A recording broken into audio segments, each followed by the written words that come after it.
Chers membres d'Église et chers amis, bonjour. Dans l'Évangile de Jean, chapitre 11, verset 25, que Jésus parle à Marthe, la sœur de Lazare qui est mort. « C'est moi qui suis la résurrection et la vie.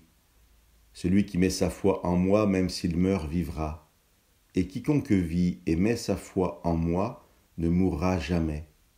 Crois-tu cela ?» Il faut sûrement déjà être habitué à lire les évangiles, ou être croyant pour comprendre ces paroles de Jésus, où le mort vit et le vivant ne meurt pas. Jésus rappelle ici la possibilité d'une vie éternelle au-delà du sommeil de la mort, toujours d'actualité.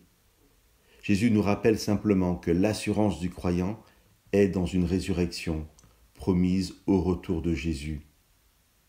Dans le verset que j'ai lu, j'aimerais m'arrêter sur les premières paroles de Jésus. « Celui qui met sa foi en moi ». J'aime cette traduction, même si littéralement, il aurait été plus juste de traduire « celui qui a foi en moi ». Je vous propose aujourd'hui d'entendre la parole de Jésus, « celui qui met sa foi en moi », comme l'expression d'une réalité que l'on oublie trop souvent. La Bible nous dit que la foi nous est donnée par Dieu, au même titre que l'amour et l'espérance. La foi est déposée dans nos cœurs par l'Esprit de Dieu. Elle est donc disponible et nous pouvons l'utiliser. Si nous acceptons cette réalité divine, il devient donc impropre de dire « je n'ai pas la foi », puisque justement Dieu nous l'a donnée. Il est alors plus juste de dire « je n'arrive pas à vivre, à utiliser cette foi que Dieu m'a donnée ». Lorsqu'il faudra nourrir une foule de plusieurs milliers de personnes, Jésus dira à ses disciples « donnez-leur vous-même à manger ». Or, les disciples n'ont pas de nourriture.